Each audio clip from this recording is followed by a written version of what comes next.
Historia. Obara Meiji convierte lo negro en blanco. La última gran prueba que Obara Meiji tuvo que enfrentar antes de alcanzar el triunfo ocurrió cuando sus compañeros awoses lo engañaron para que se emborrachara en una fiesta en el palacio del rey. Esto explica por qué a los hijos de Obara Meiji se les prohíbe probar bebidas alcohólicas de cualquier tipo. Después de embriagarse, comenzó a hacer afirmaciones que no podía cumplir. Entre sus declaraciones en estado de embriaguez, dijo que podría servir la cabeza de Olofín, a pesar de que estaba prohibido para cualquier awo hacerlo. También se jactó de que podría convertir una tela negra en blanca. Las afirmaciones de Obara Meiji fueron rápidamente comunicadas al rey, quien lo invitó a realizar estas hazañas en un plazo de 7 días. De no ser así, sería ejecutado. Al llegar a casa, Obara Meiji le contó a su madre lo que había sucedido en el palacio del rey.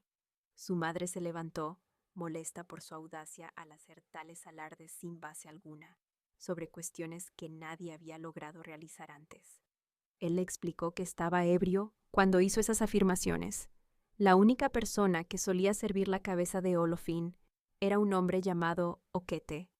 También había un hombre llamado Aro, quien por sí solo era capaz de convertirlo blanco en negro.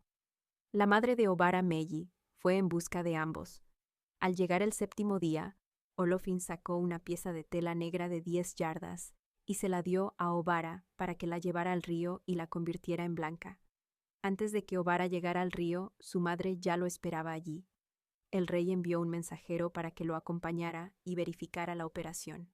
Cuando el grupo llegó, la madre de Obara estaba cantando, invocando la aparición de Aro. Cuando el pez Aro escuchó el canto, nadó hasta donde Obara Meiji estaba lavando la tela negra. La tomó, la tragó, la vomitó y ésta quedó blanca como la nieve. Tan pronto como Obara vio que la tela se había tornado blanca, la sacó y se la mostró a los 2 testigos enviados por el rey. Estos corrieron de regreso al palacio, y todos, incluido el rey, se asombraron del milagro realizado por Obara Meiji. La siguiente operación fue la ceremonia de servir la cabeza de Olofín. El hombre que solía servir anualmente la cabeza de Olofín se llamaba Ewu Okete. Tradicionalmente buscaba su adivinación y realizaba sus sacrificios antes de servir la cabeza de Olofín. Particularmente ese año había buscado adivinación y se le había dicho que ofreciera un macho cabrío a Esu, pero no realizó el sacrificio. Cuando llegó el momento de servir la cabeza de Olofín como era habitual, la ceremonia no se manifestó. El momento más importante del festival se dedicaba invariablemente a la tela, con la cual se realizaba la ceremonia para que se volviera blanca.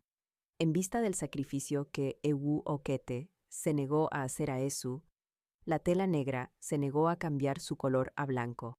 A partir de entonces, quedó claro que el festival fue un fracaso y que el sacrificio a la cabeza no se manifestó. Normalmente, el festival de la cabeza de Olofín era seguido de paz, prosperidad y progreso, tanto para el rey como para sus dominios. Sin embargo, después de la fracasada ceremonia de la cabeza, ese año en particular, las cosas comenzaron a volverse difíciles para el rey y el país. Ese fue el año en que los hijos del rey empezaron a morir después de jugar ayo con sus visitantes. No había lluvia ni comida, y las cosechas se quemaron. Hubo varios casos de nacidos muertos y abortos. Este era el estado de cosas en Ife cuando llegó el momento de celebrar otro festival. Al comenzar la búsqueda de una persona nueva para servir la cabeza de Olofín, Obara Meiji se jactó de que él podía hacerlo. Antes de que pudiera hacer cualquier cosa, su madre buscó adivinación y se le dijo que ofreciera un macho cabrío a Esu, lo cual realizó rápidamente. Posteriormente, invitó a Ewu Okete para que le enseñara a su hijo el encantamiento con el cual serviría la cabeza de Olofín. Woniki Obabori Olofenkori, Olofenfinki Obara Bo Aya Olofenkaya, Olofengibako, Fowo Kan Alako, Didudu Obara Bori Olofenori, Olofenfin Obara Boaya, Olofenaya, Olofengeba Obara, Fowo Kan Ala Ala, Didundun. Cuando llegó el momento de servir la cabeza del rey, Obara lo hizo sin dificultades y finalizó tocando la tela blanca que trajo del río, Ala. Y, con la ayuda invisible de Esu, tan pronto como Obara la tocó, ésta rápidamente se tornó negra. Esto fue suficiente para indicar que los días malos habían llegado a su fin. El año siguiente demostró ser muy próspero para el rey y el país. Obara también fue ampliamente recompensado.